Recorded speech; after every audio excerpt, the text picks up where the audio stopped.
ಎರಡು ಭಾಷಣದಲ್ಲಿ ನೋಡಿಯಾಯಿತು. ಇವತ್ತಿನ ಭಾಷಣದಲ್ಲಿ ಸಂಪೂರ್ಣ ಶರಣಾಗತಿಯನ್ನ ಮುಂದೆ ಮಾಡ್ತಾ ಇದ್ದಾರೆ. ಹೇಗಿದ್ರು ಭಗವಂತನಿಗಾಗಿ ಯಾವ ರೀತಿಯಲ್ಲಿ ಶರಣಾಗತಿಯನ್ನ ಮಾಡಬೇಕು ಅಂತ ಕರವೈಗಳು ಕಾನಂ ಸೇರಬೇಕು. ಕರವೈಗಳು ಅಂದರೆ ಹಸುಗಳು, ಕರವೈಗಳು ಪಿಲ್ಲು ಶೆಂದ್ರೆ ಕಾನಂ ಸೇರಬೇಕು. ಹಸುಗಳ ಹಿಂದೆ ಹೋಗಿ ಕಾಡನ್ನ ಸೇರಿ ಅಲ್ಲಿ ಹೋಗಿ ನಾವು ತಿಂತೀವಿ. ಅರಿವನ್ನು ಇಲ್ಲದ ಆಯ್ಕೊಳ್ಳೋದು. ಅದನ್ನು ಬಿಟ್ಟರೆ ನಮಗೆ ಬೇರೆ ಯಾವ ರೀತಿಯಾದ ಜ್ಞಾನವೂ ಇಲ್ಲ. ಹಸುಗಳನ್ನೇ ಮೇಯಿಸೋದು, ಕಾಡು ಹೋಗಿ ಕರ್ಕೊಂಡು ಹೋಗಬೇಕು, ಹಸುಗಳನ್ನ ಮೇಯಿಸಬೇಕು, ಅದು ಗೊತ್ತು ನಮಗೆ. ಅದು ನಮ್ಮ ಕರ್ತವ್ಯ ಅಂತ ನಾವು ಮಾಡ್ತಾ ಇದ್ದೀವಿ. ಅದು ಬಿಟ್ಟರೆ ಅರಿವನ್ನು ಇಲ್ಲದ ಆಯ್ಕೊಳ್ಳೋದು ಯಾವ ಜ್ಞಾನವೂ ನಮಗೆ ಇಲ್ಲ.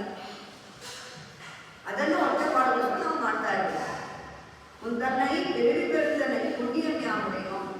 ಆದರೆ ಈ ರೀತಿಯಾದಂತಹ ಅಜ್ಞಾನಿಗಳಾದ ನಮ್ಮ ಕುಲದಲ್ಲಿ ನೀನು ಹುಟ್ಟಿ ಬಂದಿದೆಯಲ್ಲ, ಅದೇ ನಮಗೆ ದೊಡ್ಡದಾದಂತಹ ಪುಣ್ಯಂ, ದೊಡ್ಡ ಪುಣ್ಯ ನಮಗೆ ರಾಮುಡೆಯೋ. ನಾವು ಪಡೆದುಕೊಂಡಿರುವಂತಹ ಪುಣ್ಯ ನೀನು ನಮ್ಮ ಕುಲದಲ್ಲಿ ಬಂದು ಹುಟ್ಟಿರೋದು. ಕೊರೆಯೊಂದ್ರೂ ಇಲ್ಲದ ಹೋಗಿದ್ದ ನಾವು ಎಲ್ಲದರಲ್ಲೂ ಕೊರತೆ ಇರೋದು. ನೀನು ಯಾವುದೇ ಕೊರೆಯೊಂದ್ರೂ ಇಲ್ಲದ, ಏನೂ ಇಲ್ಲ, ಅಂದರೆ ಪರಿಪೂರ್ಣ ನೀನು. ಉದನ್ನು ಉರವೇ ನಮಗೆ ತೊಳಿಗೆ ಒಡೆಯಾದ. ನನಗೆ ನಿನಗೆ ಇರುವ ಸಂಬಂಧಗಳೇನಿದೆ ಅದನ್ನು ಯಾರಿಂದಲೂ ಅಳಿಸಕ್ಕೆ ಸಾಧ್ಯ ಇಲ್ಲ. ನಾವೂ ಕೂಡ ಬಿಟ್ಟು ಹೋಗೋಕ್ಕಾಗಲಿಲ್ಲ. ಇಷ್ಟು ದಿನ ನಾವು ದೂರದಲ್ಲಿದ್ದೀವಿ, ನೀವು ಬರಬೇಕು ಅಂತೇಳಿ ಅವನ ಹತ್ರ ಬಂದು ಅವನನ್ನು ಪಡೆದ ಮೇಲೆ ನಮಗೆ ನಿನಗೆ ಇರುವಂತಹ ಸಂಬಂಧ ಯಾರಿಂದಲೂ ಬೇರ್ಪಡಿಸಲಿಕ್ಕಾಗಲ್ಲ. ನಾವೇ ಬಿಟ್ಟು ಹೋಗಬೇಕು ಅಂದ್ರೂ ಆಗದೆ ಇರುವಂಥದ್ದು ಆ ರೀತಿಯಾದ ಸಂಬಂಧ ನಮ್ಮಲ್ಲಿ ಏರ್ಪಟ್ಟಿದೆ. ಪುತ್ರನೋ ನುರವೇ ನಮಗೆ ಒಡೆಯಾದೆ. ಅರಿಯಾದ ಬೆಳೆಗಳು ದಿನ ಅಜ್ಞಾನದಿಂದ ಏನೂ ಗೊತ್ತಿದೆ ಇರೋದ್ರಿಂದ ಅರಿಯಾದ ಬೆಳೆಗಳು ಏನೂ ಗೊತ್ತಿಲ್ಲ. ಆ ಥರದ ಅಜ್ಞಾನದಲ್ಲಿ ಅನ್ವಿನಾದ ಪ್ರೀತಿಯಿಂದ ಉಂತನೈ ತಿರುಪೇ ಅಡೈತನವು. ಇದನ್ನ ಚಿಕ್ಕ ಮಾತಲ್ಲಿ ಚಿಕ್ಕ ಚಿಕ್ಕ ಪದಗಳಲ್ಲಿ ಎಲ್ಲ ಕಟ್ಕೊಂಡಿದ್ದೀವಿ. ಅದನ್ನ ಅಡೈತನವು ಚೀರಿ ಅರುಳಾದೆ. ಅದನ್ನ ಕೋಪಿಸ್ಕೊಳ್ಬೇಡ, ತಪ್ಪಾಗಿ ತಗೋಬೇಡ, ದೊಡ್ಡದಾಗಿ ತಗೋಬೇಡ. ಇರೈವಾ ನೀ ಕಾರಾತ್ಮನೇ, ಭಗವಂತನೇ ನೀನು ನಮಗೆ ಏನೇನು ಬೇಕು, ನಮಗೆ ಬೇಕಾದನ್ನೆಲ್ಲ ಕೊಟ್ಟು ಕಾಪಾಡು. ಅದರಿಂದ ನಮಗೆ ವ್ರತ ಸಂಪೂರ್ಣವಾಗುತ್ತೆ ಅಂತ ಹೇಳಿ ಕೋದೇವಿ ಹೇಳ್ತಾ ಇದ್ದಾರೆ. ಇಲ್ಲಿ ಅರಿಯಾದ ಪಿಳ್ಳಗಳು ಅಂತ ಹೇಳ್ತಿದ್ದಾರೆ. ಅದನ್ನ ಅಕಿಂಚನ್ಯ ನಿರೂಪಣೆ ಅಂತ ಹೇಳ್ತಾರೆ. ನಮಗೇನಿಲ್ಲ, ನಾವು ದೊಡ್ಡ ಝೀರೋ, ನಮ್ಮ ಏನೂ ಇಲ್ಲ. ನಿಮ್ಗೆ ಹೇಗೆ ಪಡಿಬೇಕು, ಏನು ಮಾಡಬೇಕು ಅನ್ನೋದು ಗೊತ್ತಿಲ್ಲ. ನಿನ್ನ ಜೊತೆಲಿ ಓಡಾಡ್ತಾ ಇದ್ದೀವಿ ನಾವು. ಮತ್ತು ಅನನ್ಯ ವ್ಯಕ್ತಿತ್ವ. ನೀನು ಬಂದು ನಮ್ಮ ಕುಲದ ಹುಟ್ಟಿದೀಯ, ಪುರೆಯೊಂದ್ರೂ ಇಲ್ಲದ ಹೋಗಿದ್ದ. ನೀನು ಪರಿಪೂರ್ಣ, ನಾವು ಈ ರೀತಿ ಚೆನ್ನಾಗಿ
ಹೋಗ್ತಾ ಇದ್ವಿ. ಯಾರ್ಯಾರು ಎಲ್ಲಿಗೆ ಹೋಗ್ತಾರೆ, ಅವ್ರೇನ್ ಮಾಡಕ್ ಹೋಗ್ತಾರೆ, ಅವ್ರೇನ್ ಕೆಲಸ ಮಾಡ್ತಾರೆ, ಹಣವನ್ನ ಸಂಪಾದಿಸಿ ಅವರೇ ಕೆಲಸ ಮಾಡ್ತಾರೆ, ಅವರಿಗೆ ಹೋಗ್ತಾರೆ, ಹಣವನ್ನ ಸಂಪಾದಿಸ್ತಾ ಇದ್ವಿ, ಹೊಟ್ಟೆಯನ್ನು ತುಂಬಿಸ್ಕೊಳ್ತಾ ಇದ್ವಿ. ಇದಿಷ್ಟೇ ನಮಗೆ ಗೊತ್ತಿರೋದು. ಇದು ಬಿಟ್ಟು ಇನ್ನೇನೂ ಗೊತ್ತಿಲ್ಲ. ಅಕಿಂಚನ ಜ್ಞಾನವೇ ಬೇಕು. ಹೊಟ್ಟೆ ತುಂಬಿಸ್ಕೊಳ್ಳೋದಕ್ಕೆ ನನ್ನ ಕೆಲಸ ಅಂತ ನಾನು ಹೋಗ್ತಾ ಇದ್ದೀನಿ. ಅರಿವೊಂದು ಇಲ್ಲ ಕುಲ, ಜ್ಞಾನವೇ ಇಲ್ಲರುವಂತಹ ಗೋಪಾಲಕರ ಒಂದು ಕುಲ. ಅಲ್ಲಿ ಕೃಷ್ಣ ಹುಟ್ಟಿ ತೋರಿಸಿರೋದು. ಅಂಥವರನ್ನು ನಾನು ಸೇರ್ತೀನಿ. ಬರೀ ಜ್ಞಾನಿಗಳ ಹತ್ರನೇ ಅವರ ಹೃದಯದಲ್ಲೇ ನಾನು ಇರೋದಿಲ್ಲ, ಅಲ್ಲೂ ಇರ್ತೀನಿ. ಏನು ಗೊತ್ತಿರಲ್ಲ ಅವರ ಹತ್ರನೂ ನಾನಿದ್ದು ಅವರು ಸೇರ್ತೀನಿ. ನನ್ನ ಸೌಲಭ್ಯವನ್ನ ಕೃಷ್ಣಾವತಾರದಲ್ಲಿ ಭಗವಂತ ತೋರಿಸ್ಕೊಳ್ತಾರೆ. ಅವನನ್ನ ಪ್ರೀತಿಯಿಂದ ಕರೆದ್ರೆ ಸಾಕು, ನಾನು ಬರ್ತೀನಿ. ಯಶೋದೆ ತ್ಯಾಗವನ್ನ ಅವರ ಬಗ್ಗೆ ಮಾತಾಡಿದ್ರು, ಯಶೋದೆಯ ತ್ಯಾಗದ ಬಗ್ಗೆ. ಆದರೆ ಅವರಿಗೆಲ್ಲ ಮನೆ ನೋಡಿ ಏನನ್ನ ಪಡ್ಕೊಂಡು ಹೋಗು ದೇವಕ್ಕೆ ಹೆಸರು. ಆದರೆ ಪಡ್ಕೊಂಡಿದ್ದು ಯಶೋದೆ ಏನನ್ನ? ಅಖಿಲಾಂಡ ಕೋಟಿ ಬ್ರಹ್ಮಾಂಡ ನಾಯಕ, ಇಡೀ ಪ್ರಪಂಚದ ಲೋಕದ ಚೈತನ್ಯಕ್ಕೆಲ್ಲ ಊಟ ಕೊಡೋಣ ಅವನೇ.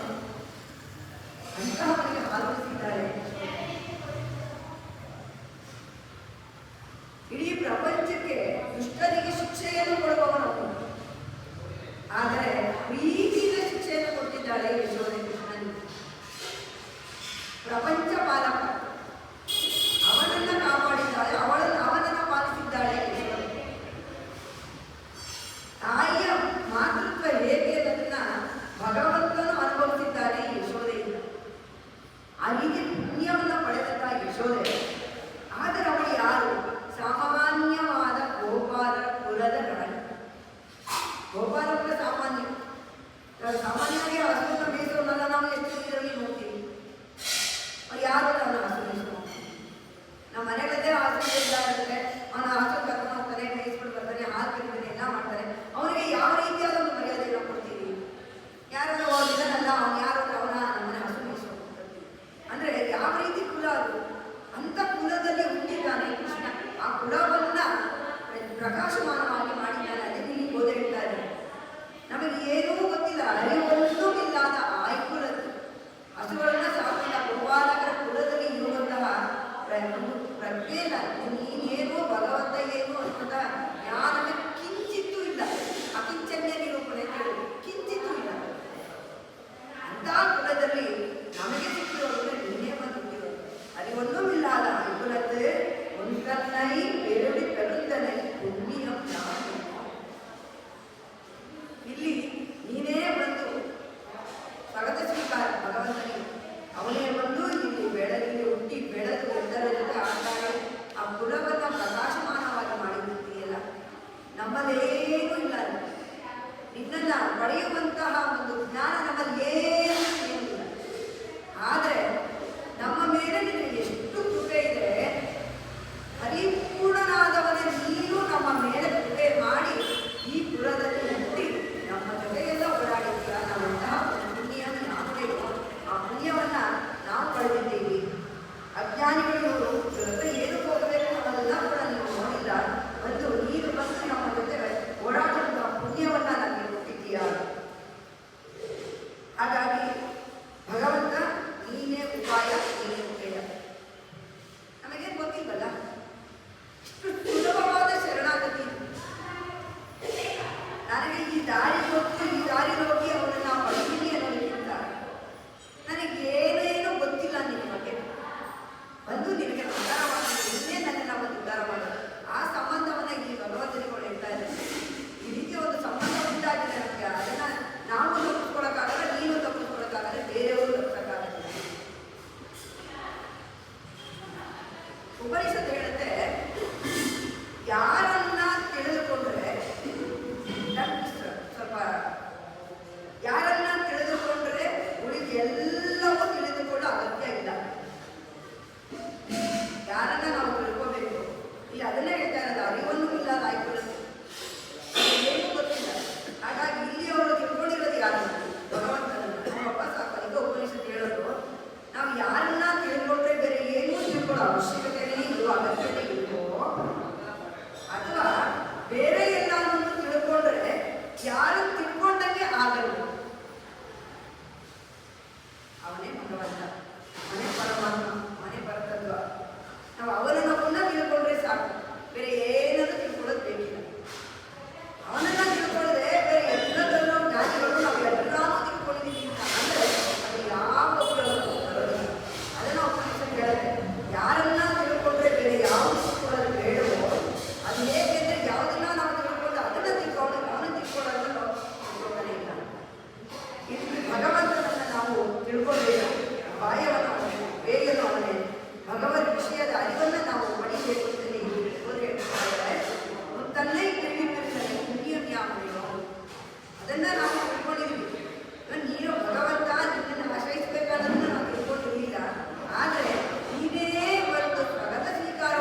ಅಂದ್ರೆ ಬೆಕ್ಕು ತನ್ನ ಮರಿಗಳನ್ನು ಹೇಗೆ ನೋಡ್ಕೊಳ್ಳುತ್ತೆ?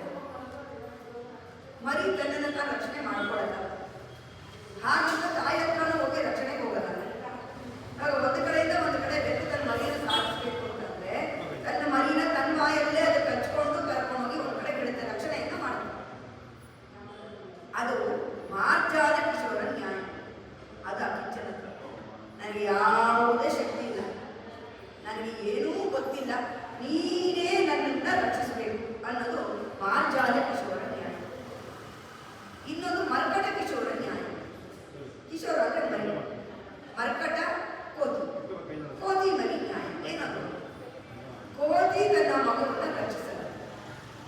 ಅದು ಒಂದು ಕಡೆಯಿಂದ ಒಂದು ಕಡೆ ಹೋಗಬೇಕು ಅಂದ್ರೆ ಈ ಬೆಕ್ಕಂತರ ತನ್ನ ಮರಿನ ಕಚ್ಕೊಂಡಲ್ಲ ಹೋಗಲ್ಲ, ಇಟ್ಕೊಂಡಲ್ಲ ಹೋಗಲ್ಲ. ಕೋತಿ ಮರಿನೇ ತಾಯಿಯನ್ನ ಬಿಗಿಯಾಗಿ ಹಿಡ್ಕೋಬೇಕು. ಯಾಕೆ ಬಿಗಿಯಾಗಿ ಇರ್ತಿದ್ದೀನಿ ಅಂದ್ರೆ ಸ್ವಲ್ಪ ಬಿದ್ದು ಹೋಗ್ಬಿಡುತ್ತೆ. ಅದು ತನ್ಪಾಡ್ಕೊಂಡು ನೆಗೆಯುತ್ತೆ. ಹೆಂಗ್ ಹಿಡ್ಕೊಂಡಿದೆ ಏನು ಎತ್ತ ಅದನ್ನೆಲ್ಲ ನೋಡಿ ಬಿಗಿಯಾಗಿ ಹಿಡ್ಕೊಂಡು ನಾವು ಮಕ್ಕಳು ಮಾಡ್ತೀವಲ್ಲ, ನಮ್ಮ ಬ್ಯಾಗ್ ಹಿಡ್ಕೊಂಡು ಹೋಗ್ಬೇಕಾದ್ರೆ ಮಕ್ಕಳನ್ನ ಬಿಗಿಯಾಗಿ ಹಿಡ್ಕೊಂಡು ಅದನ್ನ ಮತ್ತೆ ಬೆಲ್ಟ್ ಹಾಕೊಂಡು ಮಾಡ್ಕೊಂಡು ಆ ರೀತಿ ಕರ್ಕೊಂಡು ಹೋಗೋದಿಲ್ಲ. ಮರಿ ಹಿಡ್ಕೊಳ್ಳುತ್ತೆ, ಕೋತಿ ನೆಗೆಯುತ್ತೆ ಒಂದು ಜಾಗದಿಂದ ಒಂದು ಜಾಗಕ್ಕೆ. ಮರಿ ಅಲ್ಲಿ ಹಿಡ್ಕೊಂಡಿದ್ದು ಆ ಜಾಗಕ್ಕೆ ಹೋದ್ರೆ ತಾಯಿಯನ್ನ ಬಿಟ್ಟು ಮತ್ತೆ ಹೋಗ್ಬೇಕು ಹೋಯ್ತು. ಅಲ್ಲಿ ಎರಡಿಗೆ ಹೇಗೆ? ಒಂದು ನಾವೇ ಭಗವಂತನನ್ನ ಬಿಗಿಯಾಗಿ ಹಿಡ್ಕೊಳ್ಳೋದು, ಇನ್ನೊಂದು ಭಗವಂತ ನಮ್ಮನ್ನ ಹಿಡ್ಕೊಂಡು ನಮ್ಗೆ ಕಾಪಾಡೋದು. ನನ್ನ ಅಶಕ್ತ, ನಾನೇನು ಮಾಡೋಕ್ಕಾಗ್ತಿಲ್ಲ, ನೀನೇ ನನ್ನನ್ನು ಕಾಪಾಡಬೇಕು. ಇದು ಎರಡರಲ್ಲಿ ಯಾವುದು ಬೇಕು? ಎರಡೂ ಮುಖ್ಯ. ಭಗವದ್ಗೀತೆಯಲ್ಲಿ ಭಗವಂತನ ಹೇಳಿದ್ರೆ ನೀನು ನನಗೋಸ್ಕರ ಒಂದೇ ಹೇಳು, ನಾನು ನಿಗೋಸ್ಕರ 10 ಹೆಜ್ಜೆ ಇಡ್ತೀನಿ ಹೇಳಿದ್ರು. ಹಂಗಿರ್ಬೇಕಾದ್ರೆ ಮೊದಲಿನ ಒಂದು ಹೆಜ್ಜೆ ನಾವೇ ಆಗಬೇಕು. ಅದು ಮರ್ಕಟ ಕಿಶೋರ ನ್ಯಾಯ. ನಾವು ಹೋಗಿ ಅವನನ್ನು ಹಿಡಿಬೇಕು. ನಂತರ ಅವನಿಂದ ಬರಬೇಕು ಮಾರ್ಜಾಲ ಕಿಶೋರ ನ್ಯಾಯ. ಎರಡೂ ಬೇಕು ನಮಗೆ, ಎರಡೂ ರೀತಿಯಲ್ಲೂ ಇರಬೇಕು. ಭಗವಂತನ ನಾವು ಹಿಡ್ಕೊಳ್ಳಿದ್ರೆ ಭಗವಂತ ನಮ್ಮನ್ನು ಹಿಡ್ಕೊಳ್ಳಲ್ಲ ಅಂತಾರೆ. ಹಾಗಂತ ಭಗವಂತ ಹಿಡ್ಕೊಳ್ತಿದ್ರೆ ನಾವು ಅವನನ್ನು ಪರಿಪೂರ್ಣ ಹಿಡ್ಕೊಳ್ಳೋಕ್ಕಾಗಲ್ಲ. ಅಂದ್ರೆ ಅವನ ಕಡೆಗೆ ನಾವು ಹೋದರೆ ಅವನೇ ನಮ್ಮನ್ನ ಮತ್ತೆ ನಂತರದಲ್ಲಿ ಕಾಪಾಡ್ತಾನೆ. ಗೋದೆ ಹೇಳಿದ್ದ ಹಾಗೇನೆ ಎಲ್ಲಾನು ಎಬ್ಬಿಸ್ಕೊಂಡು ಬಂದು ಅವನ ಮುಂದೆ ನಿಂತು ತಾಯಿಯನ್ನೇ ಎಬ್ಬಿಸಿ ಪುರುಷಾಕಾರನ ಎಬ್ಬಿಸಿ ನಂತರ ಅದು ಹೋದ್ಮೇಲೆ ಇಲ್ಲಿ ತನಕ ನಮ್ಮ ಕೆಲಸ ನಾವು ಬಂದಾಯ್ತು, ಇನ್ನು ಮುಂದೆ ನೀನೇ ನಮ್ಮನ್ನ ರಕ್ಷಣೆ ಮಾಡಬೇಕು. ಅದೇ ರೀತಿಯಾಗಿ ಮರ್ಕಟ ಕಿಶೋರ ನ್ಯಾಯ, ಮಾರ್ಜಾಲ ಕಿಶೋರ ನ್ಯಾಯ ಎರಡನ್ನೂ ನಾವು ಅನುಸರಿಸಿಯೇ ಅವನ ಹತ್ರ ನಾವು ಹೋಗಬೇಕು ಅಂತ ಆ ಶರಣಾಗತಿಯಲ್ಲಿ ಎರಡು ರೀತಿಯ ಶರಣಾಗತಿ ಈ ಪಾಶದಲ್ಲಿ ನಮಗೆ ಹೇಳಿ ತೋರಿಸ್ತಾ ಇದ್ದಾರೆ. ನಮ್ಮನ್ನ ಯಾರಿಂದಲೂ ಬಿಡಿಸೋದಕ್ಕೆ ಆಗಲ್ಲ. ನಮ್ಮ ಸಂಬಂಧ ಆ ರೀತಿ ಇದೆ. ಹೇಗೆ ಅಂದರೆ ಭಗವಂತ ನಮ್ಮಲ್ಲಿ ಅಂತರ್ಯಾಮಿಯಾಗಿದ್ದಾನೆ, ಸದಾಕಾಲ ನಮ್ಮ ಜೊತೆನೇ ಇರ್ತಾನೆ, ನಾವೆಲ್ಲೂ ನಮ್ಮನ್ನ ಬಿಟ್ಟು ಹೋಗೋದಿಲ್ಲ.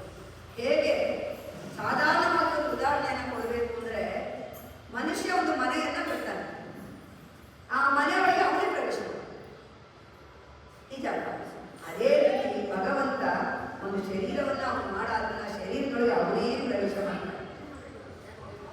ಭಗವಂತನ ಅಂಶವೇ ಪ್ರತಿಯೊಂದು ಚೈತನ್ಯದಲ್ಲಿ ಅವನಿರೋವರೆಗೂ ಈ ಶರೀರಕ್ಕೆ ಒಂದು ಭಾಗ್ಯ ಅವನಿದಾನೆ, ಹೋಗಿ ಬರ್ತಾ ಇದ್ದಾನೆ.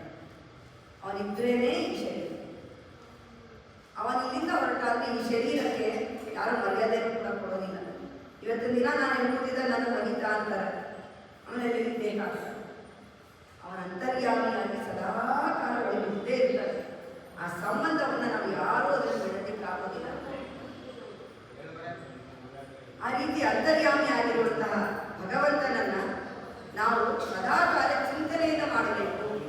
ನೀನಲ್ಲಿದೆಯಾ ಒಳಗೆ, ನನ್ನ ನಿನ್ನ ಸಂಬಂಧವನ್ನ ಯಾರೂ ಬೇರೆ ಮಾಡೋದಕ್ಕಾಗೋದಿಲ್ಲ. ನೀನು ಯಾವುದೇ ಕೊರತೆಯಲ್ಲಿ ಇದ್ದೇ ಇರೋದು, ನೀನು ಪರಿಪೂರ್ಣವನ್ನು ನೀನು ಒಬ್ಬರೇ ನಮ್ಮನ್ನ ಕಾಪಾಡೋದಕ್ಕೆ ಸಾಧ್ಯ ಅಂತ ಹೇಳಿ ಭಗವಂತನನ್ನ ನಾವು ಕೇಳ್ಕೋಬೇಕು. ತನ್ನೈ ಬಿರುದನೆ ಪುಣ್ಯಂ ಯಾಮಡೆಯಂ ಕುರೆಯೊಟ್ಟರೂ ಇಲ್ಲದ ಗೋವಿಂದ. ಯಾವ ರೀತಿ ಕಿಂಚಿತ್ ಕೊರತೆಯೂ ಇಲ್ಲ, ಕುರೆಯಿಲ್ಲದ ಕುರೆ ಒಂದುಮಿಲ್ಲದ ಕುರೆ ಒಂದೂ ಇಲ್ಲ, ಒಂದು ಚೂರು ಇಲ್ಲ. ಆ ರೀತಿ ಪರಿಪೂರ್ಣ, ಏನು ಬೇಕು ನಮಗೆ ಅಷ್ಟನ್ನೂ ಕೊಡುವವನು ನೀನು ಗೋವಿಂದ. ನಟ್ಟಿಗೆಳೆ ನೆನೆ ಕೂಡ ಹೇಳಿದೆ, ಗೋಪಾಲಕರನ್ನು ಹಸುಗಳನ್ನು ಕಾಯುತ್ತನು ಗೋವಿಂದ. ಅವನ ನಾಮಸ್ಮರಣೆಯನ್ನು ನಾವು ಮಾಡಬೇಕು. ಗೋವಿಂದನೇ ನಮಗೆ ಜ್ಞಾನ, ಅವನೇ ಜ್ಞಾನ ಅಂತ ಹೇಳಿ ಅವನ ಸ್ಮರಣೆಯನ್ನು ಮಾಡಬೇಕು. ತನ್ನೋಡುರವೆಲ್ಲ ಒಳಿತು ಒಳಿಯಾರು. ಯಾವ ರೀತಿಯ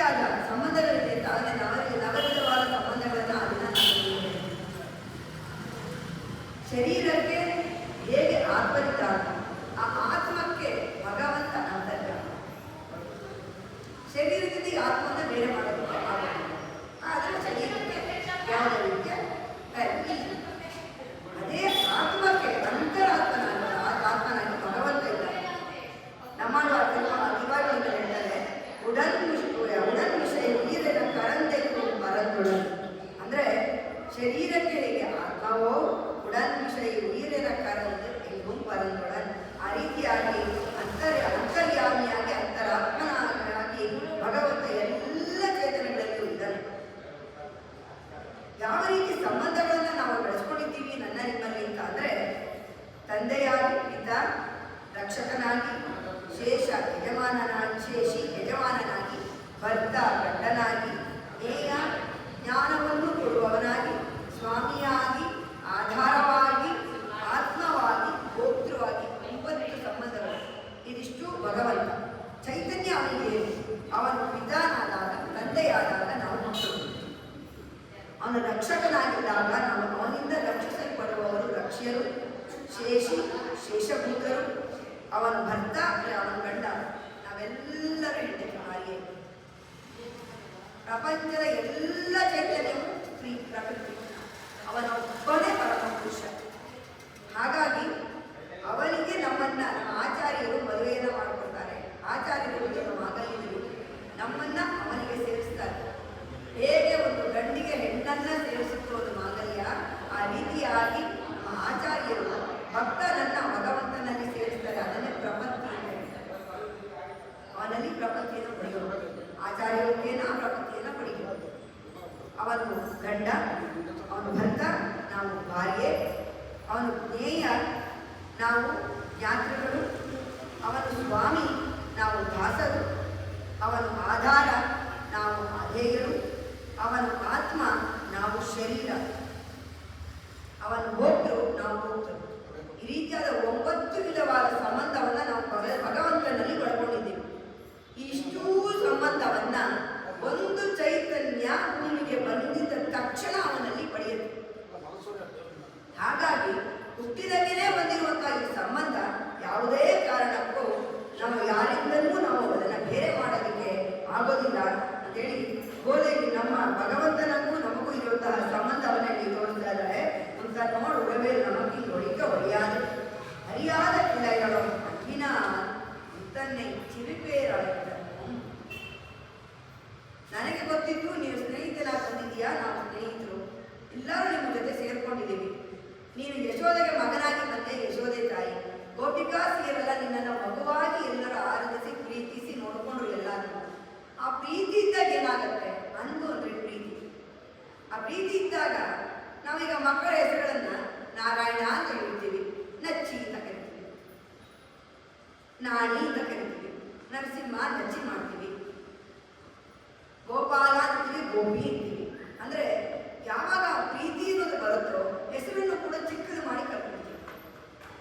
ಆ ರೀತಿಯಾಗಿ ನಾವು ನಿನ್ನ ಜೊತೆ ಅರಿಯಾದ ಪಿಳ್ಳೆಗಳ ಮಂದಿನ ತನ್ನೈ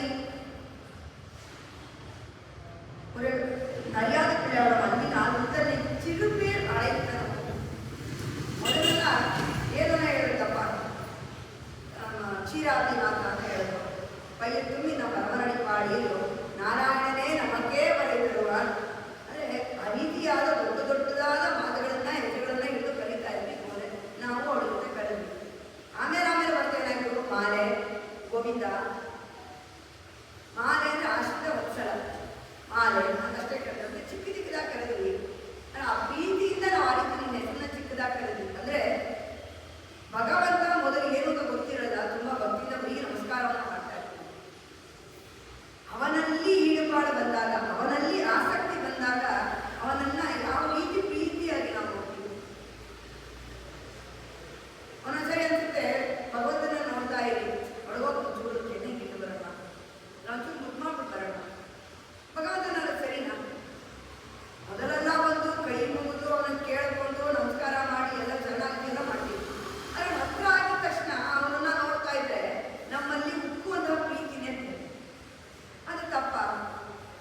ದೊಡ್ಡದಾಗಿ ತಗೋಬೇಡಪ್ಪ. ಅಲ್ಬಿನಾರು ತನ್ನೇ ಚಿರುಪೇರಾಯಿತನು ಪ್ರೀತಿಯಿಂದ ನಿನ್ನ ಹೆಸರನ್ನ ಚಿಕ್ಕ ಚಿಕ್ಕದಾಗಿ ಕರ್ಕೊಂಡಿದ್ದೀನಿ. ಆ ರೀತಿಯಾಗಿ ಪ್ರೀತಿಯಿಂದ ಕರೆದಿರ ನಿನ್ನ ಹೆಸರನ್ನೆಲ್ಲ ತಪ್ಪು ತಿಳ್ಕೋಬೇಡ.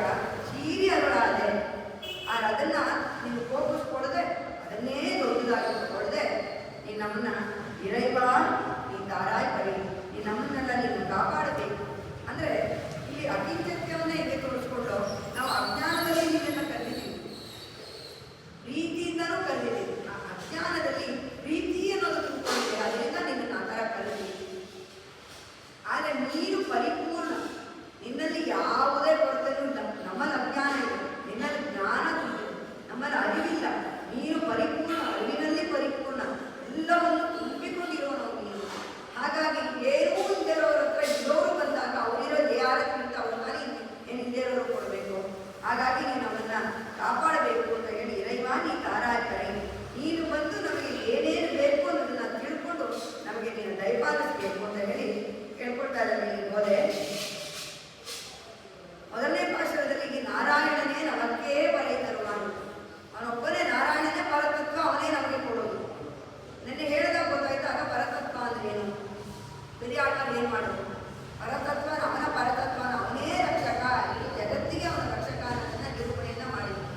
ಅದನ್ನ ನಾವು ನಾರಾಯಣನೇ ನಮಗೇ ಬರೀತಾರ, ನಾರಾಯಣನೇ ಅವನೊಬ್ಬನೇ ನಮಗೇ ಕೊಡ್ತಾನೋ, ಬೇರೆ ಯಾರಿಗೂ ಇಲ್ಲ, ನಮ್ಗೆ ಕೊಡ್ತಾನೋ ನನ್ನ ಆಸೆಯನ್ನು ಮೊದಲಿದ್ರು. ನಂತರದಲ್ಲಿ ಲಕ್ಷ್ಮಿಯನ್ನ ಅವಳ ಪುರುಷಾಕಾರಕವನ್ನ ಸೇರಿ ಅವನನ್ನ ಸೇರೋದಕ್ಕೆ ನಮ್ಮನ್ನೂ ಕರ್ಕೊಂಡು ಹೋಗು ಅಂತ ಹೇಳಿ ಭಗವಂತನಿಗೆ ನಮ್ಮನ್ನ ಕಾಪಾಡು ಅಂತ ಹೇಳಿ ಲಕ್ಷ್ಮಿಯ ಮೂಲಕ ಕೇಳ್ಕೊಂಡಿದ್ವಿ. ಪುರುಷಾಕಾರ ಶ್ರೀಮನ್ ನಾರಾಯಣ ಶರಣ ಪ್ರಪಂಚ ಶ್ರೀಮತೆ ನಾರಾಯಣಾಯ ನಮಃ ಅನ್ನೋದನ್ನ ಇಲ್ಲಿ ಭಗವಂತನಿಗೆ ಹೇಗೆ ನಾವು ನಿರೂಪಣೆನ ಮಾಡಬೇಕು ಅಂತ ಗೋಧಿ ಭಾಷೆಗಳಲ್ಲಿ ತೋರಿಸಿದ್ದಾರೆ. ಸಂಪೂರ್ಣ ಶರಣ, ಯಾಕೆ ಶುದ್ಧ ಹೇಳ್ತಾ ಇದ್ದೀನಿ ಸಂಪೂರ್ಣ ಅಂದರೆ ಅವನಿಷ್ಟು ಬಾಕಿ ಇಲ್ಲ. ಶರಣಾಗತಿನ ನಿನ್ನೆಲ್ಲ ಮಾಡಿದ್ದೀನಿ, ನಾನು ಚೂರು ನಾನು ನೋಡ್ಕೋಬಹುದು ಅಂತಾಗಿ ನನ್ನದೇನೋ ಅಂತ ಅನ್ನೋದಾಗಿ ಕಿಂಚಿತ್ತು ಇಲ್ಲದೆ ಸಂಪೂರ್ಣವಾಗಿ ಅವನನ್ನು ಮಾಡ್ಬೋದು. ಹೇಗೆ ಸಂಪೂರ್ಣ ಶರಣಾಗತಿಯನ್ನು ನಾವು ಹೇಗೆ ಮಾಡಬೇಕು ಅಂತ ಯಾವನಾಚಾರ್ಯರ ಸೋದರದಲ್ಲಿ ಇಟ್ಟಿದ್ದಾರೆ. ನ ಧರ್ಮ ನಿಷ್ಠೋಸ್ಮಿ ನ ಚಾತ್ಮವೇದಿ ನ ಭಕ್ತಿಮಾನ್ ತತ್ ಚರಣಾರವಿಂದೇ ಅಕಿಂಚನೋ ಅನನ್ಯಗತಿ ಶರಣ್ಯ ತತ್ಪಾದಮೂಲಂ ಶರಣಂ. ನಾನು ಕರ್ಮಜ್ಞಾನ ಭಕ್ತಿ ಜ್ಞಾನ ಏನೂ ತಿಳಿದಿಲ್ಲ. ಇದನ್ನೇ ಗೋದೆ ಅವಾಗ ಹೇಳಿದ್ರು, ಹಸುವು ಹಿಂದೆ ಹೋಗ್ತಿದ್ದೀವಿ ವಿನಃ ಅದರಲ್ಲಿ ನಮ್ಮ ಕರ್ಮ ಏನು, ಅದರಲ್ಲಿ ಜ್ಞಾನ ಅನ್ನೋದು ನಮಗೆ ಗೊತ್ತಿಲ್ಲ. ಅರಿವೊಂದು ಇಲ್ಲದ ಬೆಳೆಗಳಲ್ಲಿ ಜ್ಞಾನ ಅನ್ನೋದು ಶುರುವಿಲ್ಲ. ಕರ್ಮಜ್ಞಾನ ಇಲ್ಲ, ಕರ್ಮ ಅನುಷ್ಠಾನ ಇಲ್ಲ. ಕಾನೂನು ಸೇರಿಕೊಂಡು ಇಲ್ಲಿಂದ ಕರ್ಕೊಂಡು ಹೋಗ್ತೀವಿ, ತಗೊಂಡೋಗಿದ್ದೀನ ಕಾಡಲ್ಲಿ ನಾವು ತಿಂತೀವಿ.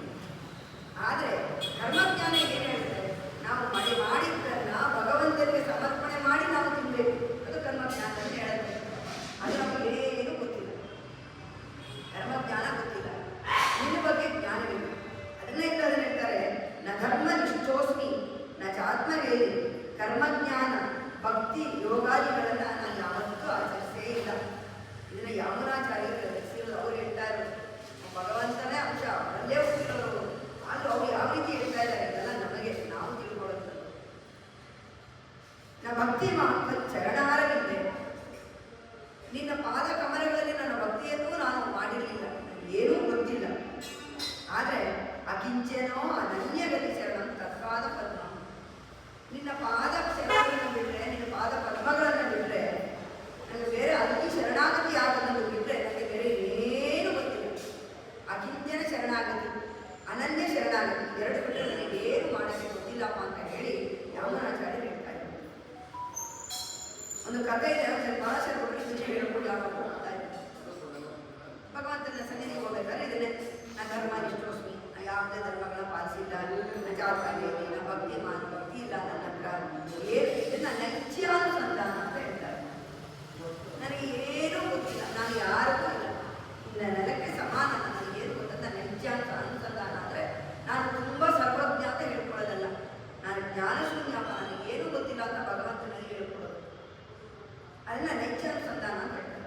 ಅದನ್ನು ಅವರು ದಿನ ಇದನ್ನು ಹೇಳ್ಕೊಂಡು ಹೋಗ್ತಾ ಇರ್ತಾರೆ. ಅವರಿಗೆ ತುಂಬ ಶ್ರೀಮಂತ ಅದನ್ನು ಆಭರಣಗಳೆಲ್ಲ ಜಾಸ್ತಿ, ಅದೆಲ್ಲ ಧರಿಸ್ಕೊಂಡು ಇದನ್ನು ಹೇಳ್ಕೊಂಡು ಹೋಗ್ತಾ ಇರ್ತಾರೆ. ಅಂದರೆ ನಾನು ಹಾಕೊಂಡಿರೋ ಆಭರಣಗಳೆಲ್ಲ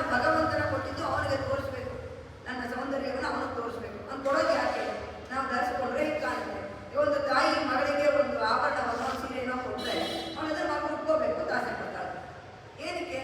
ಅವ್ನು ಕೂಡ ಮಗಳು ಹೆಂಗೆ ಕಾಣ್ತಾಳೆ, ಚೆನ್ನಾಗಿ ಕಾಣ್ತಾಳೆ ನೋಡಬೇಕು, ಅವಳ ಅಂದವನ್ನ ನಾವು ಅನುಭವಿಸ್ಬೇಕು ಅಂತ ಅವಳು ಕೊಡ್ತಾಳೆ. ಅದೇ ರೀತಿ ಭಗವಂತ ನಮಗೆ ಅದನ್ನ ಕೊಟ್ಟಿರೋದು. ಅದನ್ನ ಹಾಕೊಂಡು ಪಕ್ಕದ ಮನೆಯಲ್ಲಿ ಹೊಟ್ಟೆ ಉಳಿಸ್ಬೇಕು ಅಂತ ಹಾಕೊಳ್ಳೋದಲ್ಲ. ಅದನ್ನ ಧರಿಸ್ಕೊಂಡು ಭಗವಂತ ನನಗೆ ಕೊಟ್ಟಿದ್ದಾನೆ, ನಾನು ಅದನ್ನ ಧರಿಸ್ಕೊಂಡು ಎಷ್ಟು ಸುಂದರವಾಗಿ ಕಾಣ್ತೀನಿ ಭಗವಂತ ನೋಡ್ರಿ, ಅವನು ಕೊಟ್ಟಿದ್ದನ್ನ ಅವನೇ ಸಂತೋಷಪಟ್ಟು ನೋಡ್ರಿ, ಈ ಚೈತನ್ಯ ಕೂಡ ಅವನದೆ, ಅವನು ನೋಡ್ಲಿ ಅನುಭವಿಸ್ತಿದ್ದ ಅಂತ ಹಾಕೊಂಡು ಹೋಗ್ತಿದ್ದವ್ರು ಹಾಗೆ ಹಾಕೊಂಡು ಹೋಗ್ತಾ ಇದ್ದಾರೆ. ಹೋಗ್ಬೇಕಾದ್ರೆ ಹಿಂಗೇನೆ ಹೇಳ್ತಾರೆ, ಯಾರೋ ಒಬ್ಬ ಒಂದು ವರ್ಷ ಅಂತರ ತಿಂಗಳ ಅಂದ್ಬಿಟ್ಟು ಅವರಿಂದನೇ ಹೋದ. ಯಾಕೆ ಅವರಿಂದೇ ಹೋದ ಅಂದರೆ ಯಾವುದಾದ್ರೂ ಒಂದಿನ ಅವ್ರ ಗದ್ದಲ್ಲಿರೋದು ಬೆಳೆದಿರೋದು ಏನಾದ್ರು ಚಿಕ್ಕದೇನಾದ್ರು ಕೊಡ್ತಾರೇನೋ ನಮಗೆ ಸನ್ಯಾಸಿ ಥರದಲ್ಲಿರೋ ನೋಡೋಣ ಅಂತ ಅವರಿಂದೇ ಹೋಗ್ತಾನೆ ಇದ್ದ. ಯಾವತ್ತು ಏನೇನೋ ಅವ್ರು ಹೋಗಿಲ್ಲ. ಆ ಮಾಡೋ ಭಾಗದ ಜ್ಞಾನದಲ್ಲಿ ಇಲ್ಲಿ ಹೇಳ್ಕೊಂಡು ಹೋಗ್ತಾ ಇದ್ರು. ನಾ ಧರ್ಮ ನಿಷ್ಠವಾದಿ ನಾಚಾತ್ಮವಾದಿ ನ ಭಕ್ತಿಮಾನ್ ಶರಣಾರವಿದ್ದೆ ಅಗಿದ್ದೇನೋ ಅನನ್ಯಗತಿ ಶರಣಂ ತತ್ಪಾದ ಪದ್ಮಂ ಶರಣಂ ಪ್ರಪದ್ಯ ಅಂತ ಹೇಳ್ಕೊಂಡು ಹೋಗ್ತಾ ಇದ್ರು. ಇವರು ಒಂದಿನ ಕೋಪ ಅವ್ರು ಹೇಳಿದ್ರು, ನಾ ಧರ್ಮ ನಿಷ್ಠೋಸ್ಮಿ, ಕರ್ಮಾನುಷ್ಠಾನಗಳು ಗೊತ್ತಿಲ್ಲ, ನಚಾತ್ಮವಿದ್ಯೆ ಜ್ಞಾನ ಇಲ್ಲ. ಹೌದು, ನೀವು ಹಂಗೆ ಹಂಗೆ ಅಂತ ಯಾವುದೇ ಜ್ಞಾನವಿಲ್ಲ ನನಗೆ. ಹೌದು, ನಾ ಭಕ್ತಿಮಾನ್, ಹೌದು ಏನು ಭಕ್ತಿ ಇಲ್ಲ ಭಗವಂತನಲ್ಲಿ.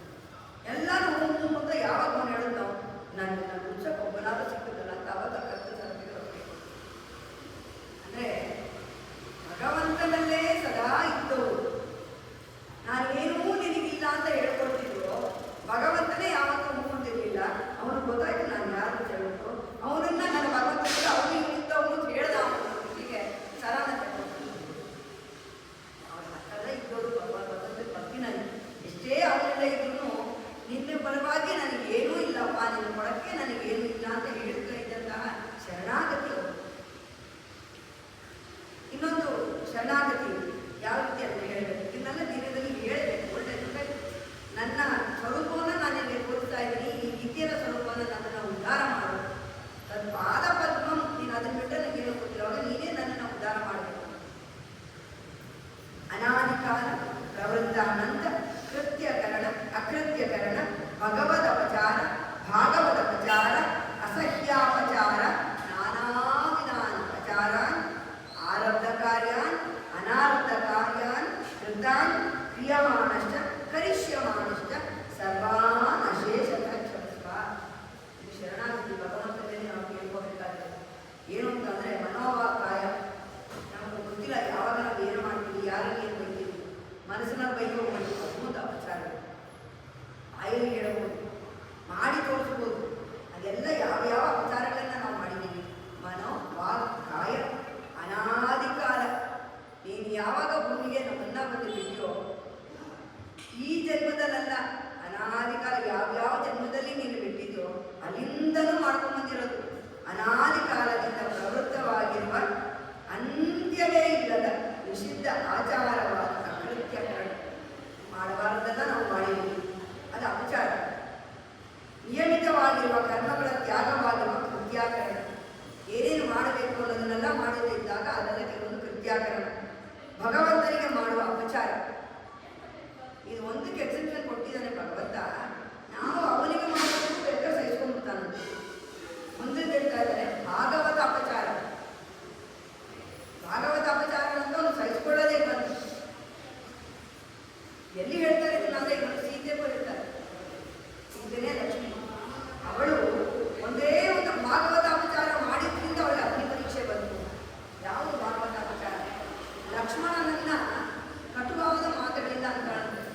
ಯಾವಾಗ ಮಾರೀಚನ ಸನ್ನಿವೇಶ, ಇದರಲ್ಲಿ ಮಾರೀಚ ಅಲ್ಲಿಂದ ಹೇ ರಾಮ ಅಂತ ಕರೀತಾನೆ.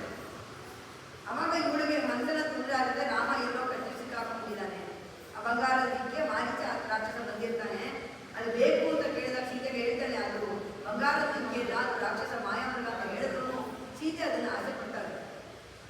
ಅಲ್ಲಿ ಒಂದೇ ಕಡೆ ಅವಳು ಸಾಮಾನ್ಯ ಒಂದು ಹೆಣ್ಣಾಗಿ ತನ್ನ ಗುಣವನ್ನು ತೋರಿಸಿದ್ದು ಸೀತೆ. ಇಲ್ಲ ಅದು ಬೇಕೇ ಬೇಕು ಅಂತ ಆಸೆ ಪಟ್ಟಾಗ ಅದನ್ನು ಸರಿ ಸೀತೆ ಆಸೆ ಪಟ್ಟಿದ್ದಾಳೆ, ತಂದು ಕೊಟ್ಟಿದ್ದ ರಾಮ ಅದನ್ನು ತರಕ್ಕೆ ಹೋಗ್ತಾನೆ. ಅವಾಗ ಅದು ಓಡೋಗುತ್ತೆ. ರಾವಣನ ಮಾರೀಚನ ಉಪಾಯನೇ ಆ ಥರ ಹೋದಾಗ ರಾಮನ ಸೀತೆ ಬೇರೆ ಪಡ್ತದೆ. ಅವಾಗ ನೀನು ಅವನಿಗೆ ಅಪಹರಣ ಮಾಡ್ಕೊಂಡು ಬರೋದು. ಆಗ ಅಲ್ಲಿ ಲಕ್ಷ್ಮಣನಿಗೆ ಸೀತೆ ಅಲ್ಲಿ ಹೋಗ್ಬಿಟ್ಟು ಅವನೇನು ಮಾಡ್ತಾನೆ, ಬಾಣವನ್ನು ಬಿಡ್ತಾನೆ ರಾಮ. ಅದು ಅವನಿಗೆ ನಾಟಿ ತಟ್ಟ ಮಾರೀಚನಿಗೆ ಅವನು ಬೇರೆ ಏನೂ ಬಿಡ್ತಲ್ಲ, ಹೇ ಲಕ್ಷ್ಮಣ ಅಂತ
ಎಲ್ಲವನ್ನ ಅಶೇಷವಾಗಿ ಚೂರು ಇದರಿಗೆ ಕ್ಷಮಿಸಪ್ಪ ಅಂತ ಹೇಳಿ ಕೇಳ್ಬೋದು.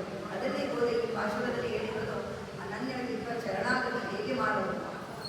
ನಮಗೇನು ಗೊತ್ತಿಲ್ಲ, ಗೊತ್ತಿಲ್ಲದೆ ಎಲ್ಲ ತಪ್ಪುಗಳೆಲ್ಲ ಪಾಪ ಕರ್ಮಗಳನ್ನು ನಾವು ಮಾಡ್ತಾ ಇದ್ದೀವಿ. ಹಾಗಾಗಿ ಅಶೇಷತಃ ಕ್ಷಮಿಸುವ, ಸರ್ವಾನಶೇಷ ಕ್ಷಮಿಸುವ. ನಾವು ಯಾವಾಗ ಈ ಭೂಮಿ ಮೇಲೆ ಈ ಚೈತನ್ಯವನ್ನು ನೀನು ಕೊಟ್ಟಿಯೋ, ಎಷ್ಟೆಷ್ಟು ನಮಗೆ ಈ ಪಿರವಿಗಳು ಬಂತು, ಎಲ್ಲ ಹುಟ್ಟಿನಿಂದಲೂ ಆಗಿರುವಂತಹ ಎಲ್ಲ ಅಪಚಾರಗಳನ್ನು, ಭಗವತ ಅಪಚಾರ, ಭಾಗವತ ಅಪಚಾರ, ಅಸಖ್ಯಾಪಚಾರ, ಗುರುಗಳಿಗೆ ಮಾಡಿರುವಂಥ ಅಪಚಾರ, ಎಲ್ಲ ಅಪಚಾರವನ್ನು ಕ್ಷಮಿಸು ಅಂತ ಕೇಳ್ಕೊಳ್ಬೇಕು. ಹೇಗೆ ಅಂತೇಳಿ ಗೋದೇವಿ ನಮಗೆ ಹೇಳ್ಕೊಟ್ಟಿದ್ದಾಳೆ. ಈ ಭಾಷಣದಲ್ಲಿ ಸಂಪೂರ್ಣ ಶರಣಾಗತಿಯನ್ನು ಗೋದೆ ಹೇಳಿದ್ದಾಳೆ. ನೆನ್ನೆಯ ಕಥೆಯನ್ನು ಮುಂದುವರಿಸುವಂತಹ ಭಾಗ ಇತ್ತು. ನಿನ್ನೆ ನಾನು ಪೆರಿಯಾಳ ಕಥೆಯನ್ನು ಹೇಳಿದ್ದೆ. ಅವರು ಪಾಂಡ್ಯರಾಜ ವಲ್ಲಭದೇವ ಎತ್ತಿದಂತಹ ಪರತತ್ವ ನಿರ್ಣಯವನ್ನು ಸಾಧಿಸಿ ತೋರಿಸಿ ಭಗವಂತನ ಕೃಪೆಗೆ ಪಾತ್ರರಾದರು.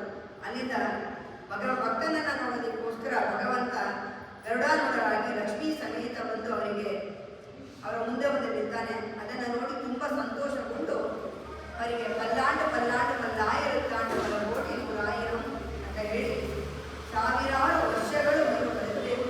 ಪಲ್ಲಾಂಡು ಅನೇಕ ವರ್ಷಗಳು, ಪಲ್ಲಾಂಡು ಪಲ್ಲಾಯರು ತಾಂಡು ಅನೇಕಾನೇಕ ವರ್ಷಗಳು, ಪಲ್ಲಾಯಿರುತ್ತಾಂಡು ಹಲವಾರು ಸಾವಿರ ವರ್ಷಗಳು, ಹಲ ಕೋಟಿ ನೂರಾಯಿರಂ, ಹಲವು ಕೋಟಿ ಸಾವಿರ, 100,000, ಹಲವು ಕೋಟಿ 100,000 ವರ್ಷಗಳು ನೀನು ಚೆನ್ನಾಗಿರಬೇಕು. ನಂತರ ಸಾಲಿ ಮಲ್ಲಾಂಡ ತಿಂದೋಳು ಇವಣ್ಣ. ಅವರ ಎಲ್ಲ ಭಾಷೆಗಳು ಹೀಗೆ.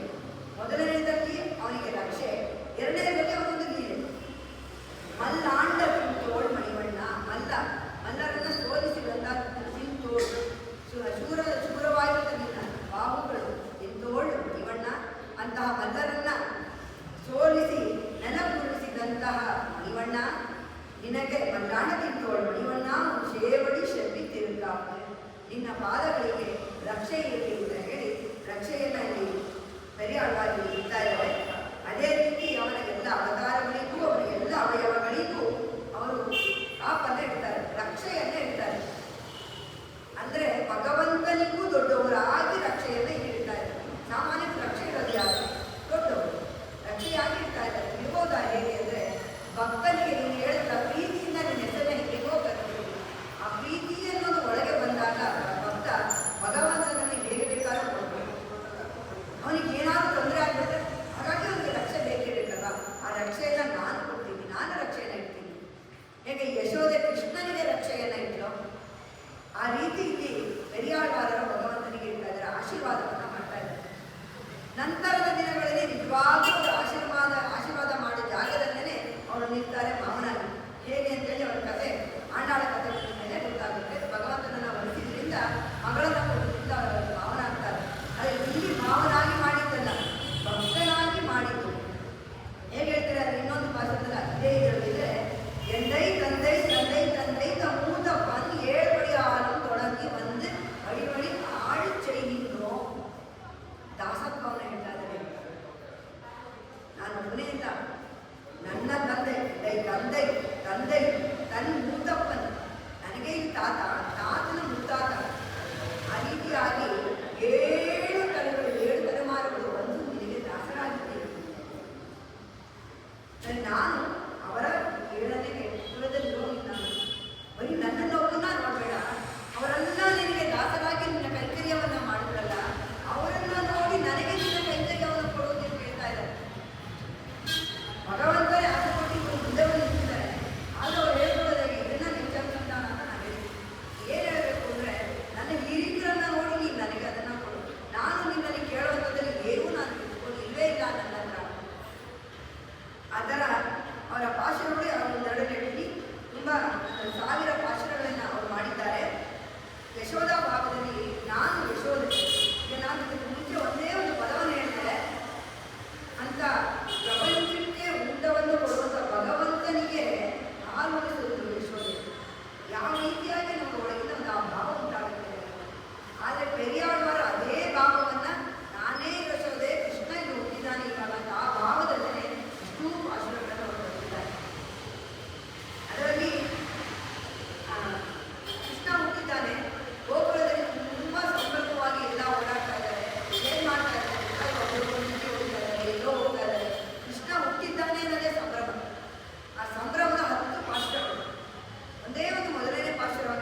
ವೈರಗಳೇ ಕಟ್ಟಿ ವಜ್ರವನ್ನ ಮಧ್ಯದಲ್ಲಿ ಹಾಕಿದ್ದಾರೆ. ಆ ರೀತಿಯಾದ ಅಲಂಕಾರ. ಆಣಿ ಪೊನ್ನಾಲ್ ಉತ್ತಮವಾದ ಚಿನ್ನ, ಆಣಿ ಪೊನ್ನಾಲ್ ಪ್ರಸಿದ್ಧವಾದ ಚಿನ್ನದಿಂದ ಆಣಿ ಪೊನ್ನಾಲ್ ಸಹಿತ ಬಣ್ಣ ತಿರು ತೊಟ್ಲು ಚಿನ್ನದಿಂದ ಮಾಡಿರುವಂಥದ್ದಕ್ಕೆ ಮಾಣಿಕೆಗಳೆಲ್ಲ ಅಲಂಕಾರ, ವಜ್ರದಲ್ಲಿ ವಜ್ರವನ್ನ ಮಧ್ಯದಲ್ಲೂ ಹಾಕಿದ್ದಾರೆ. ಜೊತೆಯಲ್ಲಿ ಬಣ್ಣಕ್ಕಿರುವ ತೊಟ್ಟಿಲು ಬಣ್ಣಗಳಿಂದ ಚಿತ್ರವನ್ನೆಲ್ಲ ಬರೆದಿದ್ದಾರೆ. ಆ ರೀತಿಯಾಗಿ ಅಲಂಕೃತಗೊಂಡಂತಹ ತೊಟ್ಟಿಲನ್ನ ಬೇಡಿ ಉಣ್ಣಕ್ಕೆ ಬಿರುಮನ್ ಬಿಡುತ್ತಂದ ಭಕ್ತಿಯಿಂದ. ಓ ನನ್ನ ಕೈಗೆ ತಗೊಂಡಿಗೆ ನಿಮ್ಮ ಮಗುಗೆ ಕೊಟ್ಟಿಲ್ಲ ಅವನು ಭಕ್ತಿಯಿಂದ ಸಮರ್ಪಣೆಯನ್ನ ಮಾಡಿದ್ದಾನೆ. ಆ ತೊಟ್ಟಿಲಲ್ಲಿ ಮಲಗಿ ತಾಲೇನೋ ಅಂತ ಹೇಳಿ ಲಾಲಿಯನ್ನು ಹಾಡ್ತಾ ಇದ್ದಾರೆ ಪೆರಿಯಾಳುವ ಯಶೋಧೇಂದ್ರ. ನಂತರದಲ್ಲಿ ಅವನ ಸ್ನಾನಕ್ಕೆ ಭಗವಂತನನ್ನ ಕರೆಯೋದು. ಇದರಲ್ಲಿ ಹೇಳಿದೆ ಇವತ್ತಿಗೂ ಉಡುಪಿನಲ್ಲಿ ಭಗವಂತನನ್ನ ಸ್ನಾನಕ್ಕೆ ಅಭಿಷೇಕ ಕುರಿತು ಹಾಗೆ ಕರೀತಾರೆ. ಅವನ ಗಲ್ಲದಲ್ಲಿ ಕೈ ಇಟ್ಟು ಮುದ್ದು ಮಾಡಿ ಬಾಬಾ ಸ್ನಾನಕ್ಕೆ ಎಲ್ಲ ಕರೀತಾರೆ. ಸ್ನಾನ ಮಾಡಿಸ್ತಾ ಇದ್ದೀನಿ ಬಾಬಾ ಅಂತ ಕರೆದು ಆಮೇಲೆ ಎಣ್ಣೆ ಹಚ್ತಿದ್ರೆ ಎಣ್ಣೆನ ಹಚ್ತಾರೆ. ಯಾಕೆಂದ್ರೆ ಮಗು ಎಣ್ಣೆ ಮಾಡುತ್ತೆ ಅಂತ ಹೇಳಿ. ಅದೇ ರೀತಿ ಇವರು ಕರೀತಾರೆ ಎಣ್ಣೆ ಎಳೆಯಿಂದ ಕೊಡೋದು ವಿಳೆಯಾಡು கொண்டு திண்ணன வெவ்விராவுன்னை தேய்த்து கிடக்க நானொட்டேன் எண்ணெயும் குளிப்பழும் கொண்டு எத்தனை போதும் இருந்தேன் ನನ್ನನರಿಯ ಪಿರಾನೆ ನಾರಾಯಣ ನೀರಾಡವಾರಾಯ್. ಎಷ್ಟು ಚೆನ್ನಾಗಿ ಕೃಷ್ಣ ಎಲ್ಲ ಆಟ ಆಡ ಬಂದಿದ್ದಾನೆ ಅನ್ನೋದನ್ನ ಒಂದೇ ಸಾಲಿನಲ್ಲಿ ಎಷ್ಟು ಚೆನ್ನಾಗಿ ಅವ್ರು ಹೇಳಿದ್ದಾರೆ ಅಂದ್ರೆ வெண்ணை இழைந்த குணமும் விளையாடு குதியும் கொண்டு. ಬೆಣ್ಣೆಯನ್ನ ಕಲಸಿ ತಿಂದಿದೆಯಾ ಅದರ ವಾಸನೆ ಎಲ್ಲ ಮೆಚ್ಕೊಂಡಿದೆ ನಿಮ್ಮ ಮೇಲೆ. ಮೈಗೆ ಮುಖಕ್ಕೆ ಎಲ್ಲ ಬೆಣ್ಣೆ ಎಲ್ಲ ಮೆಚ್ಕೊಂಡಿದೀಯ. ಅದರ ಜೊತೆಗೆ ಭೂತದಂತೆ ವಿಕಾರ ರೂಪ ಬಂದಿದೆ ನಿಮಗೆ. ಏನಕ್ಕೆ? ವಾಸನೆಯನ್ನು ಆಡುವಾಗ ಬೆಣ್ಣೆ ವಾಸನೆ ತಿಂದ ಮೇಲೆ ಅದ್ರದ್ದು ವಾಸನೆ ಜಿಗಟು ವಾಸನೆ ಬರುತ್ತೆ. ಆಗ ನಿಮ್ಮ ಮೈ ಮೆಚ್ಕೊಂಡಿದೆ. ಬರೀ ಬೆಣ್ಣೆಯ ಜಿಡ್ಡು ಅಂತ ಇಲ್ಲ, ಅದರ ಜೊತೆಗೆ ಧೂಳು ಮಣ್ಣನ್ನ ನೀನು ಬಳಕೊಂಡಿದೀಯ. ಹೋಗಿ ಧೂಳಲೆಲ್ಲ ಆಡ್ಕೊಂಡು ಬಂದಿದ್ಯಾ. ಬೆಳೆಯಾಡು ಕುಳಿದಿಕೊಂಡು ಆಟ ಆಡಬೇಕಾದ್ರೆ ಆ ಮಣ್ಣೆಲ್ಲನೂ ಮೆಚ್ಕೊಂಡಿದ್ಯಾ. ಬೆಣ್ಣೆ ತಿನ್ಬೇಕಾದ್ರೆ ಅದನ್ನು ಮುಖಕ್ಕೆಲ್ಲ ಮೆಚ್ಕೊಂಡಿದ್ದೆ ಬೆಣ್ಣೆ ಜಿಡ್ಡು. ಅದ್ರ ಜೊತೆಗೆ ಈ ಮಣ್ಣನ್ನೂ ಕೂಡ ಮೆಚ್ಕೊಂಡು ಭೂತಾಕಾರವಾಗಿ ಮೆಚ್ಕೊಂಡಿದ್ದೆ. ನಿಮಗೆ ಎಷ್ಟು ಇದಾಗ ಕರೀತಾರೆ ನೋಡಿ ಭಗವಂತನನ್ನೇ. ಆ ರೀತಿ ಮಣ್ಣೆಲ್ಲ ಮೆಚ್ಕೊಂಡಿದೆಯಲ್ಲ, ಯಾವ ಥರ ವಾಸನೆ ಬಂದ್ಬಿಟ್ಟಿದೆ. ಈ ಥರ ತಿಂಡನ ಬೆಬ್ಬಿರಾವುನೈ ಕೈಗೆ ಗಿಡಕ್ಕ ನಾನು ಇಟ್ಟೇನೆ. ರೀತಿಯಾಗಿ ಮಲ್ಕೊಳ್ಳೋಕ್ಕೆ ನಾನು ಇದನ್ನ ಬಿಡೋದಿಲ್ಲ. ಎಣ್ಣೆ ಕುಳಿಕೊಳ್ಳುಕೊಂಡು ಎತ್ತರೇ ಹೋದಿರುತ್ತೆ. ಕೈಯಲ್ಲಿ ಎಣ್ಣೆ ಇಟ್ಕೊಂಡಿದ್ದೀನಿ, ಹುಣಸೆ ಹಣ್ಣನ್ನು ಇಟ್ಕೊಂಡಿದ್ದೀನಿ. ಹುಣಸೆ ಹಣ್ಣನ್ನ ತೆಗೆದು ಸ್ನಾನ ಮಾಡಬೇಕು. ಎಣ್ಣೆ ಇಟ್ಕೊಂಡಿದ್ದೀನಿ, ಎಣ್ಣೆ ಹಚ್ಚಿ ನಿನಗೆ ಸ್ನಾನ ಮಾಡಿಸ್ಬೇಕು. ಎರಡನ್ನೂ ಇಟ್ಕೊಂಡು ಕರಿತಾ ಇದ್ದೀನಿ. ನನ್ನಳರಿಯಾಗಿರಾನೆ ನಿನಗೆ ಸಾಮೀಪ್ಯ ಸಿಗೋದೇ ಕಷ್ಟ ತುಂಬ. ಅಂದರೆ ಎಲ್ಲ ರೀತಿಯಲ್ಲೂ ಭಗವಂತನ ಸಾಮೀಪ್ಯ ಎಷ್ಟು ಕಷ್ಟ, ಆದರೆ ಅಷ್ಟೇ ಸುಲಭ ಕೃಷ್ಣಾವತಾರದಲ್ಲಿ ತೋರಿಸ್ಕೊಟ್ಟಿರೋದು. ಆ ರೀತಿಯಾಗಿ ಕಷ್ಟ ಸಾಧ್ಯವಾದ ನಿನ್ನ ಸಾಮೀಪ್ಯ ಕಷ್ಟ, ಆದರೆ ಅದು ಸಾಧ್ಯ ಆಗುವಂಥದ್ದು. ಆ ರೀತಿಯಾದಂತಹ ನಿನ್ನ ಸಾಮೀಪ್ಯದಿಂದ ನಿನಗೆ ಸ್ನಾನ ಮಾಡಿಸ್ತೀನಿ ಪಾಪ ಮಗು ಅಂತ ಹೇಳಿ ಬೆಳೆಯಾಡಬಾರು ಅವರಿಗೆ ನೀರಾಟವನ್ನು 10 ಪಾಶುರಗಳು ಪ್ರತಿಯೊಂದರೂ ಇದೇ ರೀತಿ ಕರೀತಾರೆ. ಅದಕ್ಕೆ ನಂತರದಲ್ಲಿ ಅವನಿಗೆ ಯಾವ ಹೂಗಳಲ್ಲಿ ಅಲಂಕಾರ ಮಾಡ್ತಾರೆ ಅಂತ ಹೇಳಿದ್ದಾರೆ. ಅದು 10 ಪಾಶುರಗಳಿದೆ. ಅದರಲ್ಲಿ ಸಂಪಿಗೆ ಹೂವನ್ನ ಮುಡುಕಿಲಿಗ ಅಂತ ಕರೀತಾರೆ, ಮಲ್ಲಿಗೆ ಹೂವು, ಆದಿರಿ ಹೂವು, ಮತ್ತೆ ಮರುಗ, ಧವನ ಅದನ್ನ ಕೂಡಿಸಿ ಮಾಡಿರುವಂತಹ ಮಾಲೆಯನ್ನ ನಿಮಗೆ ಕೊಡ್ತೀನಿ. ಹುನ್ನಾಗ ಹೂವನ್ನ ಕೊಡ್ತೀನಿ, ಕುರುಕ ಹೂವನ್ನ ಕೊಡ್ತೀನಿ, ಇರುವಂತಿಗೆ ಹೂವು ಕೊಡ್ತೀನಿ. ಇದನ್ನೆಲ್ಲ ನೀನು ಒಂದು ಧರಿಸ್ಕೋಬೇಕು ಅಂತ ಹೇಳಿ ಕರೀತಾರೆ. ಒಂದೇ ಒಂದು ಪಾಶುರವನ್ನು ಹೇಳ್ತೀನಿ ಅದರಲ್ಲಿ. ಆನಿರೈ ಮೇಯ್ಕಿ ನೀಕೋದಿ ಆರು ತಾವದರಿಯ ಕಾನವೆಲ್ಲ ತಿರುದು ಕರಿಯ ತಿರುವೇಲಿಗಾಡ. ಎಲ್ಲ ಕಡೆ ಓಡಾಡುವ ಮೇಘವನ್ನ ಇಲ್ಲಿ ನೋಡಿ, ಮಣಿ ಮೇಘವನ್ನ ಕರಿಯ ತಿರುವೇಲಿಗಾಡ ಅಂತಾನೆ ಕರೆದು. ಆನೆಗಳು ಪಾಲೈ ಪಡೆಯಿ ಬದ್ಧದಾರೆಲ್ಲ ಶಿಲ್ಪ ತೇರಿ ಹಿರಿಯರಾಗಿ ಷಡ್ಭ ಕೂಚುಟ್ಟವಾರ. ಸಂಪಿಗೆ ಹೂವು ನಾವು ಕೂರಿಸ್ತೀನಿ ಅಂತ. ಅದೇ ಥರ ಎಲ್ಲ ಸಾಲುಗಳನ್ನು ಮಲ್ಲಿಗೆ ಕೂಚುಟ್ಟವಾರಾಯ್, ಆದಿರಿ ಕೂಚುಟ್ಟವಾರಾಯ್. ಇದರ ಅಲಂಕಾರಕ್ಕೆ ಎಲ್ಲ ರೀತಿಯ ಹೂವನ್ನ ನಿಮಗೆ ಉಳಿಸ್ತೀನಿ ಅಂತ ಹೇಳಿ. ಅಂದರೆ ಎಷ್ಟು ರಸಭರಿತವಾದ ಪಾಶುರಗಳು. ಅದನ್ನ ಈ ರೀತಿಯಾದ ಅವಸರದಲ್ಲಿ ತಿಳ್ಕೊಳ್ಳೋದಕ್ಕೆ ಸಾಧ್ಯನೇ ಇಲ್ಲ. ತುಂಬ ಪ್ರೀತಿಯಾದ ಮಾತುಗಳಿಂದ ಹೇಳಿದ್ದಾರೆ. ಈ ರೀತಿಯಾದ ಶರಣಾಗತಿ ಪಾಶುರವನ್ನ ಗೋದೆಯಲ್ಲಿ ತೋರಿಸ್ಕೊಟ್ಟಿದ್ದಾಳೆ. ಕರವಯಲು ನಿಮಿಷದ ಕಾನುಂಚಿಯನ್ನು ಸಾಲಿನಲ್ಲಿ ಅಕಿಂಚನ ಅರಿಕೆ, ನಮಗೆ ಏನೂ ಗೊತ್ತಿಲ್ಲ ಅನ್ನೋದನ್ನ ಹೇಳಿರುವಂತಹ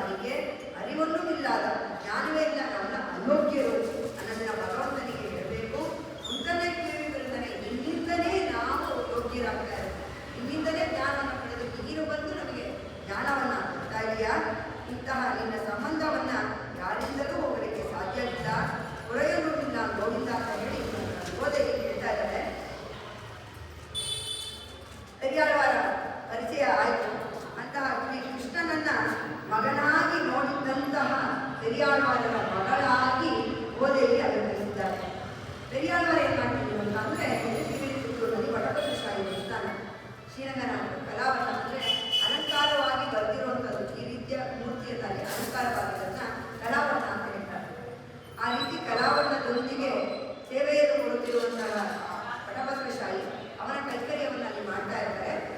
ಅವನದೇ ಒಂದು ಕೈಕರ್ಯ ಸಾಕು ಅಂತ ಹೇಳಿ ತಾನಾಗೆ ನಿರ್ಮಿಸಿದಂತಹ ತುಳಸಿ ತೋಟ, ಆ ತುಳಸಿ ತೋಟದಲ್ಲಿ ಹೂವನ್ನು ಬೆಳೆಸಿ ಅವನಿಗೆ ಮಾಲೆಯನ್ನ ಮಾಡಿ ಪ್ರತಿನಿತ್ಯ ಭಗವಂತನಿಗೆ ಸಮರ್ಪಣೆಯನ್ನ ಮಾಡ್ತಿರ್ತಾರೆ. ಅದು ಒಂದೇ ಅವರ ಕೈಕರ್ಯ, ಅದರಲ್ಲೇ ಬರ್ತಾ ಇರ್ತಾರೆ. ನಂತರ ಒಂದು ದಿನ ಅವರ ತುಳಸಿಯ ಗಿಡದ ಕೆಳಗೆ ಒಂದು ಮಗು ಸಿಕ್ತು. ಹೇಳದಲ್ಲ, ಅಲ್ಲಿ ವರಹಸ್ವಾಮಿಗೂ ಭೂದೇವಿಗೂ ಮಾತಾಗಿ ಹೇಗೆ ಮಕ್ಕಳಿಗೆ ತನ್ನ ನಿರೂಪಣೆಯನ್ನ ಮಾಡಬೇಕು, ಭಗವಂತ ಕೊಟ್ಟಂತಹ ಸುಲಭ ಉಪಾಯಗಳನ್ನ ತೋರಿಸಿಕೊಡಬೇಕು ಅನ್ನೋಕ್ಕೋಸ್ಕರನೇ ಗೋದೆ ಆಳ್ವಾರರ ಮಗಳಾಗಿ ಬರ್ತಾಳೆ.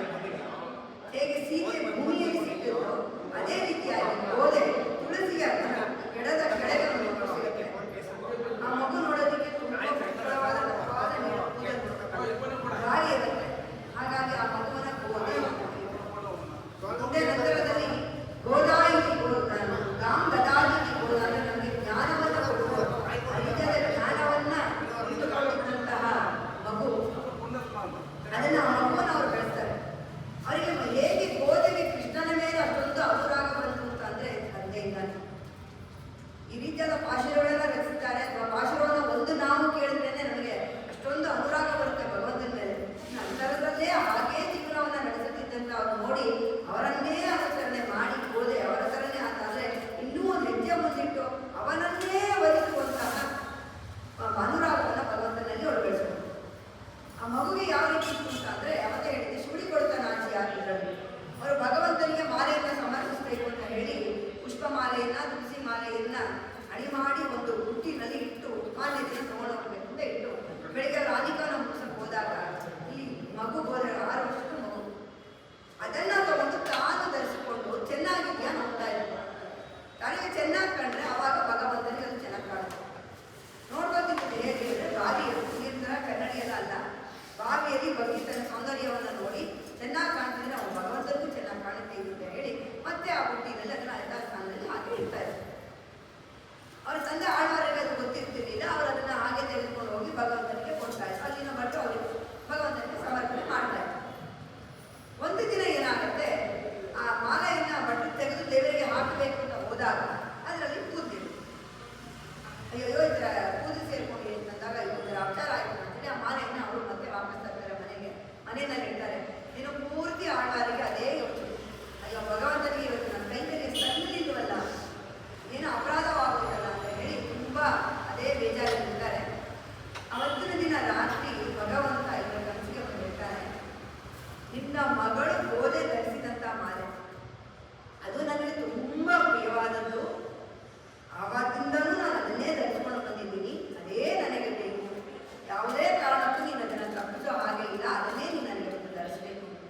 ಅವತ್ತು ಅವ್ರಿಗೆ ಗೊತ್ತಾಗುತ್ತೆ ನನ್ನ ಮಗಳು ಯಾವ ಅಂಶದಿಂದ ಹುಟ್ಟಿದ್ದಾಳೆ, ಭಗವಂತನಲ್ಲಿ ಯಾವ ರೀತಿಯಾದ ಶಕ್ತಿಯನ್ನು ಅವಳು ಪಡೆದಿದ್ದಾಳೆ, ಎಂತಹ ಉನ್ನತ ಸ್ಥಾನದಲ್ಲಿದ್ದಾಳೆ ನನ್ನ ಮಗಳು, ಭಗವಂತನೇ ಇಷ್ಟಪಡುವಂತ ಅವಳು ಧರಿಸಿದಂತಹ ಮಾಲೆ ಅಂತ ಹೇಳಿ ತುಂಬಾ ಮಗಳಿನ ಮಗಳಿಗೆ ತುಂಬಾ ಸಂತೋಷ ಆಗುತ್ತೆ. ಅದೇ ದಿನ ಕಲಿಸಿದ್ರೆ ಅರ್ಚಕರಿಗೂ ಭಗವಂತ ಹಾಗೆ ಹೇಳ್ತಾರೆ, ಆ ಮಾಲೆ ನನಗೆ ತುಂಬಾ ಬೇಕಾಗಿರುವಂಥದ್ದು, ತುಂಬಾ ಪ್ರಿಯವಾಗಿರುವಂತಹ ಮಾಲೆ, ಅದನ್ನು ನೀವು ಸದಾಕಾಲ ನನಗೆ ಧರಿಸಲೇಬೇಕು ಅಂತ. ಅವತ್ತಿಂದ ಶುಡಿ ಕೊಡುತ್ತಾರೆ ಆಚೆ. ಅಷ್ಟು ದಿನ ತಂದೆಗೆ ಗೊತ್ತಿಲ್ಲದೇ ಅವಳು ಧರಿಸಿರ್ತಿರ್ತಾಳೆ. ನಂತರ ದಿನದಿಂದ ಅವಳ ತಂದೆಗೂ ಗೊತ್ತಿರುತ್ತೆ. ಆ ರೀತಿಯಾದ ಸ್ಥಾನ ಅವಳಿಗೆ ಮಗಳಿತ್ತು. ಆ ರೀತಿ ಮಗಳು ತಂದೆಯ ಆಶ್ರಯದಲ್ಲಿ ಬೆಳೀತಾಳೆ. ಯಾವ ರೀತಿ ಭಗವಂತ ಅನ್ನೋಳಿಗೆ ಇಷ್ಟ ಅಂತಂದ್ರೆ, ಒಂದು ದಿನ ಊರಲ್ಲಿ ಭಾರಿ ಮಳೆ ಬರ್ತಾ ಇರುತ್ತೆ, ಭಾರಿ ಸಿಡಿಲು ಹುಡುಗಲ ಬರ್ತಿರುತ್ತೆ, ಕತ್ತಲೆ ಆಗುತ್ತಿರುತ್ತೆ, ಭಾರಿ ಮಳೆ. ಕರಿಯಾಳ್ವಾರು ಒಂದು ಮನೆಗೆ ಬಂದು ನೋಡ್ತಾರೆ, ಮಗಳಿಗೆ ಹೋಗಿಲ್ಲ. ಅಯ್ಯಯ್ಯೋ ಈ ರೀತಿ ಸನ್ನಿವೇಶದಲ್ಲಿ ಈ ವಾತಾವರಣದಲ್ಲಿ ಮಗು ಎಲ್ಲೋ ಹೋಗ್ಬೇಕಲ್ಲಮ್ಮ, ಚಿಕ್ಕ ಮಗು 6 ವರ್ಷದ ಮಗು ಈಗ ಹೊಟ್ಟೋಯ್ತಲ್ಲ ಅಂತ ಹೇಳಿ ಗಾಬರಿ ಇದ್ದ ಊರಲ್ಲೆಲ್ಲ ಹುಡುಕ್ತಾರೆ. ಆಮೇಲೆ ನೋಡಿದ್ರೆ ದೇವಸ್ಥಾನದ ಮುಂದೆ ಮಗು ಕೂತಿರುತ್ತೆ. ಇವಾಗ ಇಯಾಕಮ್ಮ ಬಂದ್ರೆ ಇಷ್ಟೊಂದೆಲ್ಲ ಕತ್ತಲೆ ಇದೆ ಬಂದಿದೆಯಲ್ಲ ಅಂದ್ರೆ ಭಗವಂತ ಒಬ್ಬನೇ ಬಂದಿದ್ದಾನೆ, ನಾವು ಒಂದು ಭಯ ಆಗುತ್ತಲ್ಲ ಇಂಥ ಮಗು ಹೇಳಬೇಕಂದ್ರೆ ತಂದೆಯ ಅನುಸರಣೆ ಹೇಗೆ ಆ ಮಗುವು ಬಂದಿತ್ತು ಅಂದ್ರೆ ಆ ವಯಸ್ಸಿಂದಲೇ ಭಗವಂತ ತನ್ನ ಆ ರೀತಿನೇ ಹಾಗೆ ಬಂದು ಬಂದು ಬಂದು